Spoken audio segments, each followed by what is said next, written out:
After Vegeta entered into his battle with Granola, it quickly became clear that narratively Vegeta was going to be facing his toughest challenge that we'd ever seen him face in this Dragon Ball Super era. However, despite the power gap between himself and Granola, you can argue that Vegeta actually did better fighting against Granola than Goku did, despite the fact that Goku was technically stronger with his Master Ultra Instinct. It was at that time that the unexpected took place, which is Vegeta unlocked a new transformation. I know it's cliche for Dragon Ball, but we have a new transformation with Vegeta, one that paid off his statement in the Tournament of Power, where Vegeta openly declared that Goku could have his Ultra Instinct. It didn't matter to Vegeta, because Vegeta would acquire his own brand new power. Enter the new form that we now know to be called Ultra Ego.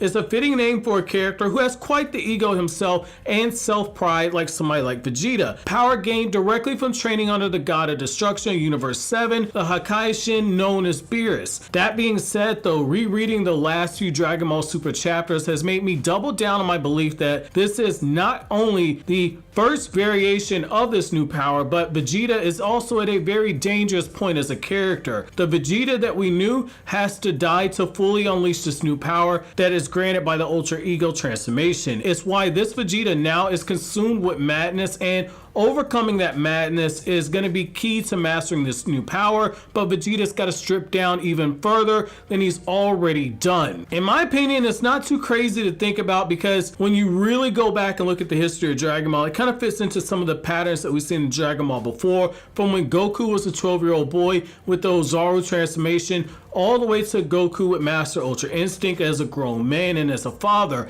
When Beerus began training Vegeta, he said several things that were keys and clues to this power, things I don't think Vegeta has fully adopted into this transformation.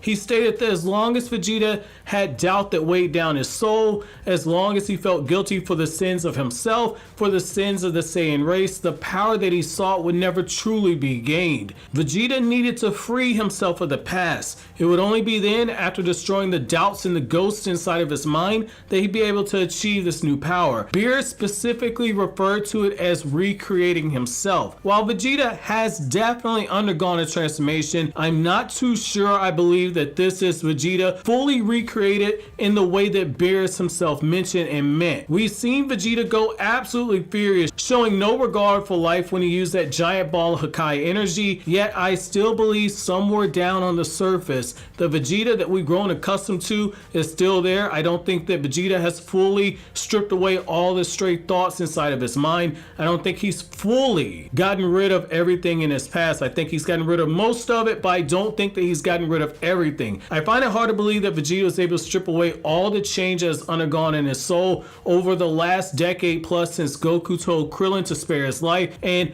I don't think that Vegeta's been able to cast away all the sins and all the burdens that Vegeta has carried up to this point. Again, I think that he's done most of that, but I still think that there's still some there on that surface level. Yes, in order to gain this new power, he should have in theory done what Vegeta said, but for reasons like I said I can't quite put my finger on, I'm not sure I buy into Vegeta fully stripping himself down to that point. I think just as when Goku first tapped into Ultra Instinct and was mainly able to only use the defensive aspects of that form, I don't think that Vegeta has full control over this form right now. I think he has control of aspects of it. Now that might be part of the reason why Vegeta for a moment looked like he was closer to losing that control when we saw him squinting his eyes. It was implied in my opinion that that form was beginning to wane a little bit. The Vegeta that we see here now when compared to say Toppo from the Tournament of Power are two completely different characters. Toppo also used the Hakaishin transformation, albeit Vegeta's is a little bit different, probably for marketing reasons, but the fact of the matter is that Toppo, when we saw him, he threw away everything. There was no over-the-top talk about justice or good and evil and etc. Toppo was laser focused. He was on a mission. Destroy first and worry about the rest later. Right now we see Vegeta, he's talking trash, he's playing mind games, he's getting drunk off the thrill of battle. When we saw Toppo, someone who had been training to master that power for far longer than Vegeta, Toppo was not allowing his emotions to guide him on that level right there. Toppo was focused on destruction, while also having to show some level of self-restraint because of what's going on with the Tournament of Power. but for the most part, Toppo, in my opinion, was further down that road of destruction than Vegeta currently is right now. And I know somebody's going to disagree with that because, again, Vegeta tried to blow up an entire civilization, but I'm going to clarify that stance in a little bit. So Beerus specifically said you have to tear down everything because otherwise you can't recreate yourself. This still feels like some of the old Vegeta is poking its head through onto the surface. I think after all this is over, after Beerus sees this new form, he's going to point out that there might still be room for Vegeta to grow before that power is truly his. I think to a certain extent Vegeta's still trying to do what he got on to Toppo about in the Tournament of Power, which is he told Toppo, you still have to hold on to who you are when you have that power. I think that for Vegeta to fully bring out this power, there's still another level for him to tear himself down to before he begins to recreate. I think we're seeing Vegeta right now trying to start that process of recreating while not actually stripping himself down to that foundation. Again, I think there's another layer that Vegeta can go down to before he begins to build on that foundation of destruction like Beerus was talking about.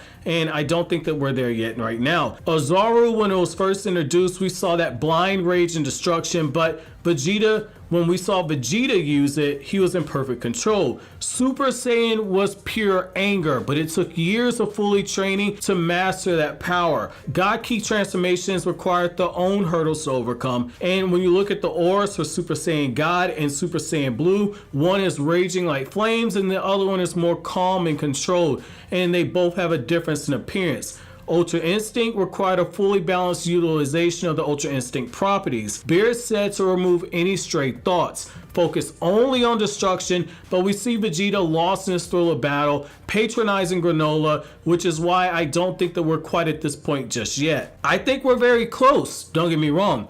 Vegeta was about to blow everything up. That's a sign of a level of will, commitment, and focus that's going to be required in order to attain this level of power. That all came at the end of the fight, towards the end of this last chapter. That is the true moment, in my opinion, where it truly felt like Vegeta's mind was solely on destruction. Nothing else mattered in that moment. No more patronizing Granola, no more getting into the lust of battle. That was the moment when Vegeta was truly locked in. I think being able to maintain that Zen-like level of focus where only destruction mattered when he had that giant ball of Hakai energy, I think maintaining that exact level of focus is what Vegeta needs to have going forward. Now, obviously, I could be wrong. This very well could be the fact that Vegeta just took a crap ton of damage before he transformed and his body wasn't able to fully maximize his power yet. There's also the possibility that this new transformation is actually getting stronger with the more damage Vegeta's taking. That's absolutely possible. There's a lot about this form we don't know right now, but the lines that Vegeta spoke to Granola about being the strongest and about how the strongest is just a title that's interchangeable makes me believe that just as Goku needed to taste that